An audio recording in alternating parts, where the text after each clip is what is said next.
कैवल्य मोक्ष की समुपलब्धि की भावना से संसार मूल अविद्या का जो निवर्तक तत्वज्ञान है, उसी को जीवन का प्रयोजन समझकर तदर्थ प्रयास करना चाहिए, क्योंकि मोक्ष निरावरण आत्मा का स्फुरण है। निरावरण आत्मा की स्फूर्ति का नाम ही मुक्ति है। आत्मा को निरावरण करने के लिए अज्ञान का विध्वंसक ब्रह्मात्म तत्व का विज्ञान अपेक्षित है। उस ब्रह्मात्म तत्व के विज्ञान की स्फूर्ति के लिए ज्ञानी तत्वदर्शी अर्थात श्रोत्रिय ब्रह्मनिष्ठ महाभाग के सानिध्य में श्रवण मनन निधिध्यासन अपेक्षित है। लेकिन श्रवण मनन निधिध्यासन की योग्यता समर्जित करने की भावना से साधन चतुष्टय संपन्न होने की आवश्यकता है।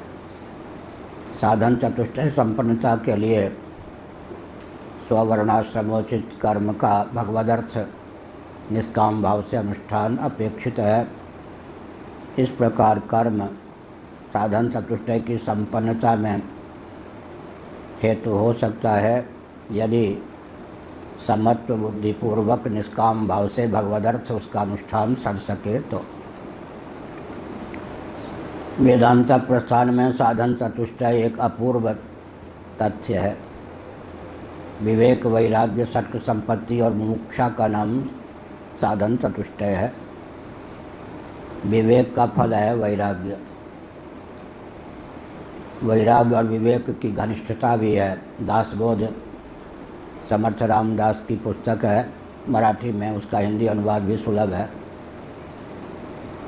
उसमें उन्होंने इस तथ्य को उद्भाषित किया है कि किसी का बाह्य जीवन विरक्तों जैसा परिलक्षित हो, कम वस्त्र, कम भोजन, कम शयन, कम बातचीत, लेकिन टटोलने पर विवेक उसके जीवन में सिद्ध न होता हो तो समझना चाहिए दम्भी है। अधिक समय तक वैराग्य वाला इसका रूप नहीं टिकेगा। और किसी की बात सुनने में बहुत अच्छी लगती है। तुलसीदास जी ने कहा, बात कहूँ बनाई बुद्धि जो वर विरागनी छोड़ी। तुलसीदास जी में यह दुर्गुण नहीं था, लेकिन उन्होंने अपने को ही प्रस्तुत करके शिक्षा दी। मैं जब बोलता हूँ तब बुद्धिमानों के समान उसमें चातुर्य, कला, अलंकार आदि का सन्निवेश होता है। वैराग्य से संपुटित भी हमारा व्याख्यान होता है, लेकिन वैराग्य नाम की चीज़ नहीं है। वाणी के माध्यम से विवेक तो टपकता है, जीवन में वैराग्य नहीं है, आसक्ति की पराकाष्ठा है, तो वहाँ विवेक का आभास है। वैराग्य के द्वारा विवेक का समर्थन होता है और विवेक के द्वारा वैराग्य की परिपुष्टि होती है। तो ये बहुत आवश्यक है। दासबोध का दृष्टिकोण है। अच्छे अच्छे त्यागी दिखाई पड़े, टाट पहनने वाले, लेकिन बाद में जीवन की जो दुर्दशा हुई, कहाँ फंसे किस पंख में। तो विवेक विहीन वैराग्य वैराग्य नहीं है, और वैराग्य विहीन विवेक भी सचमुच में विवेक नहीं है। विवेक दो वस्तुओं का पार्थक्य होता है, दूध का दूध, पानी का पानी, निरक्षर विवेक। उसमें जो ग्राह्य तत्व है उसका ग्रहण, अग्राह्य तत्व है उसका त्याग, यह वैराग्य है। विवेक और वैराग्य की जिसके जीवन में प्रतिष्ठा होती है वह शम दम उपरति तितिक्षा श्रद्धा और समाधान सत्य संपत्ति से संपन्न होता है। उसके जीवन में विवेक और वैराग्य इन 6 विभूतियों के रूप में फलित होते हैं। शम का अर्थ है मनोनिग्रह, दम का अर्थ है इंद्रिय निग्रह। शम दम। उपरति का अर्थ है अनावश्यक, मोक्ष मार्ग में प्रयुक्त नहीं और विनियुक्त जो कर्म हैं उनसे उपरामता। विरति बहुकर्मा, सतदमशील विरति बहुकर्मा, तुलसीदास जी ने उपरति की परिभाषा की। विवेक वैराग्य। फिर सत संपत्ति में शम दम उपरति तितिक्षा, क्योंकि एक विचित्र पहेली है, पूरा जीवन हमारा कहाँ जाता है द्वंद्वों से जूझने में, युद्ध करने में। द्वंद्वों पर विजय प्राप्त करने का तो अवसर ही नहीं मिलता, उधर तो ध्यान ही नहीं जाता। द्वंद्वों से निपटने, युद्ध करने में ही सारा जीवन चला जाता है। सर्दी से निपटने के लिए क्या क्या सामग्री, गर्मी से निपटने के लिए क्या क्या संग्रह सामग्री, शत्रु से निपटने के लिए, मित्र से चिपकने के लिए क्या क्या अभियान। इसी प्रकार से द्वंद्वों से युद्ध कर, द्वंद्वों के शमन के लिए ही सारी चेष्टा कर, सामग्री जुटाकर जो समझते हैं कि द्वंद्वों पर मैं विजय प्राप्त कर लूँगा, वो उसी प्रकार की अज्ञता का परिचय देते हैं जैसे कोई व्यक्ति अपनी छाया से युद्ध करके छाया पर विजय प्राप्त करना चाहे। इसलिए अत्यंत आवश्यक जो सामग्री है, आवश्यकता के नाम पर वासना न फले। आवश्यक, अत्यंत आवश्यक जो सामग्री है उससे द्वंद्वों का तात्कालिक समाधान करना चाहिए, ताकि तितिक्षा का पर्यवसान भोग के द्वार से रोग में ना हो या सीधे रोग में ना हो, दोनों बात।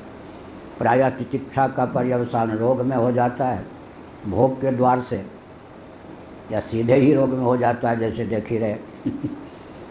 सिद्धांत को छोड़ा नहीं, आश्रमों में सिद्धांतहीनता की पराकाष्ठा दिखाई पड़ी, घुटना टेका नहीं, शरीर ही एक धन था, उसको आग की भट्ठी में झोंकने के समान चल पड़े।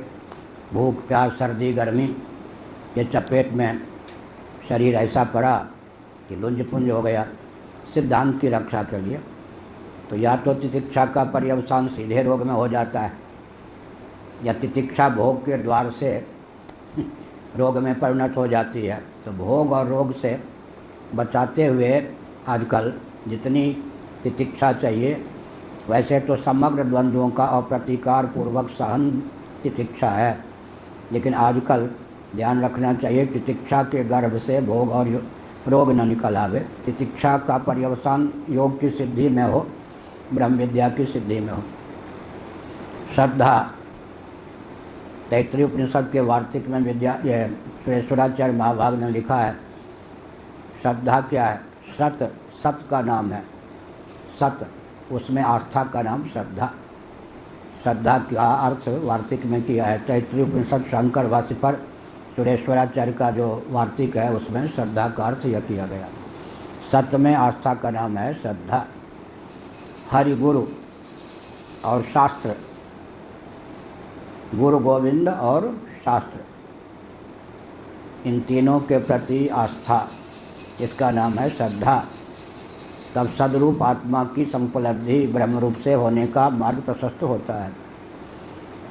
तुलसीदास हरि गुरु करुणा बिन विमल विवेक न होई, बिन विवेक संसार घोर निधि पार न पावे कोई। हरि गुरु से विमुख रहेंगे काम नहीं बनेगा। हरि गुरु उधर हो गए ग्रंथ, गुरु गोविंद और ग्रंथ। हाँ, गुरु गोविंद और ग्रंथ। अब प्रारंभ में माता पिता आस्था के केंद्र हैं, उनके अनुग्रह से शरीर प्राप्त हुआ। इस मार्ग पर चल पड़े तो तीन, गुरु गोविंद और ग्रंथ। गुरु गोविंद और ग्रंथ तीनों के प्रति अपार आस्था चाहिए, क्योंकि ग्रंथ का नाम क्यों लिया मैंने? आखिर ग्रंथ का तात्पर्य रखकर जो गुरु उपदेश करेंगे वो गुरुडम फैलाने वाले होंगे, डम भी होंगे। गुरुओं की कमी तो नहीं है, लेकिन शास्त्र में आस्थान में गुरु मिलना ही कठिन है आजकल। इसलिए अंत में शास्त्र तो चाहिए, गुरु भी शास्त्र सम्मत होना चाहिए ना, और गोविंद भी शास्त्र सम्मत होना चाहिए। नहीं तो अमुक बाबा नाम क्यों लें, वही भगवान के रूप में पूज जाएंगे। गोविंद भी शास्त्र सम्मत चाहिए और गुरु भी शास्त्र सम्मत चाहिए। लेकिन शास्त्र को बिना गोविंद और गुरु के अनुग्रह से समझ भी नहीं सकते। तीनों में बहुत तालमेल है। गुरु का वचन स्वतंत्र होगा तो काम नहीं चलेगा। न्यायाधीश को संविधान का ग्रंथ चाहिए या नहीं? संविधान, और संविधान अपने आप तो निर्णय नहीं देगा, उसको न्यायाधीश का बल चाहिए। दोनों एक दूसरे के पूरक हैं। संविधान थोड़े अपने आप निर्णय दे देगा, संविधान को न्यायाधीश की अपेक्षा है।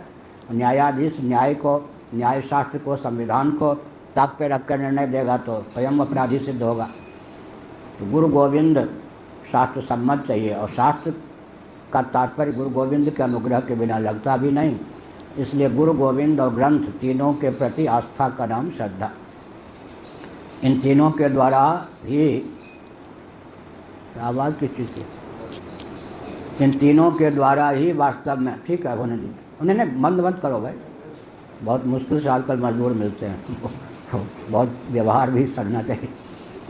तो हमने एक संकेत किया, वो चले जाएंगे, रुपया तो जरूर ले लेंगे वो नहीं छोड़ेंगे कि बाबा का पाठ चल रहा था, हमारा काम, वो कहेंगे हमको रुपया दो, हमने तो काम नहीं छोड़ा, आपने छुड़वाया तो हमने एक संकेत किया, व्यवहार भी साधना है परमार्थ की सिद्धि के लिए। गुरु गोविंद और ग्रंथ, इन तीनों के द्वारा ही दुर्गम परम तत्व की प्राप्ति हो सकती है। इसीलिए श्रद्धा, समदम उपरति तितिक्षा श्रद्धा, समाधान, समाधान का अर्थ है समाधि। समाधान का यहाँ पर अर्थ शंका समाधान नहीं, समाधि। लेकिन समाधि कैसी? उतनी ही समाधि जो श्रवण मनन निधिध्यासन में प्रयुक्त और विनियुक्त हो।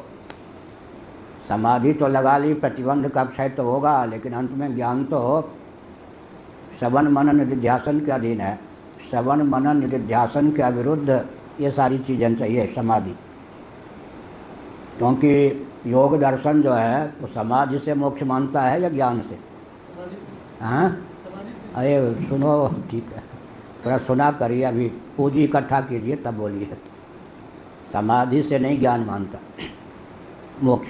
योग दर्शन ज्ञान प्रस्थान है, सांख्य दर्शन ज्ञान प्रस्थान है, वैशेषिक दर्शन ज्ञान प्रस्थान है, न्याय दर्शन ज्ञान प्रस्थान है। पूर्व मीमांसा को छोड़कर बाकी जो श्रुति सम्मत ये सब दर्शन है, पूर्व मीमांसा तो है ही, कर्मकांड का प्रस्थान, बाकी सब ज्ञान से मोक्ष मानने वाला प्रस्थान है। न्याय दर्शन ज्ञान से मोक्ष मानता है।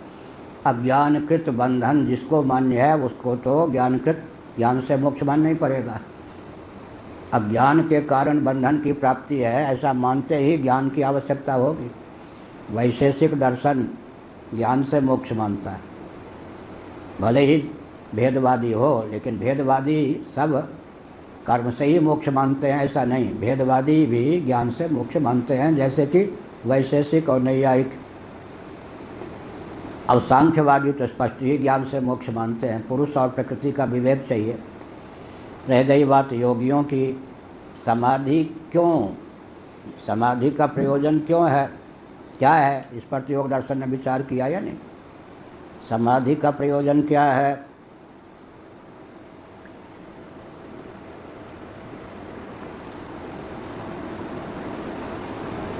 वृत्ति सारूप्य न बने इसलिए समाधि।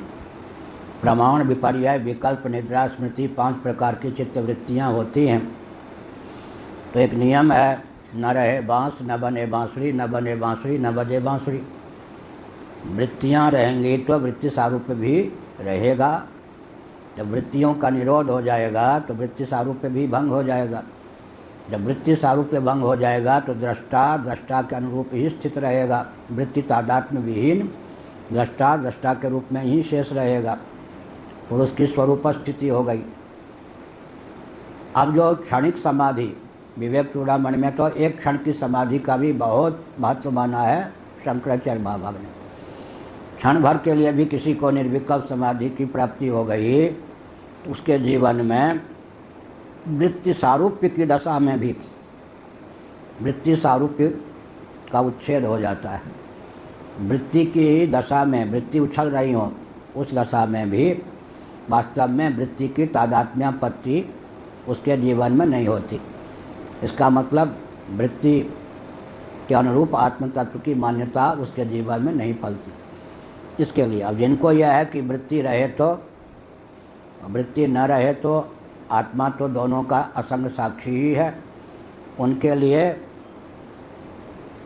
निद्रा समाधि स्थिति, निद्रा भी एक वृत्ति है, साधो साध समाधि भली। अंत में योग दर्शन अविप्लव विवेकक ख्याति से मोक्ष मानता है, उसका साधन है समाधि। अविप्लव विवेकक ख्याति से मोक्ष मानता है योग दर्शन। समाधि तो पूरक है उस अविप्लव, विप्लव रहित, उपद्रव रहित, निरुपद्रव अविप्लव विवेकक ख्याति से योग दर्शन समाधि मानता है, मोक्ष मानता है। उसमें समाधि एक क्या है, सोपान है। उच्च सोपान।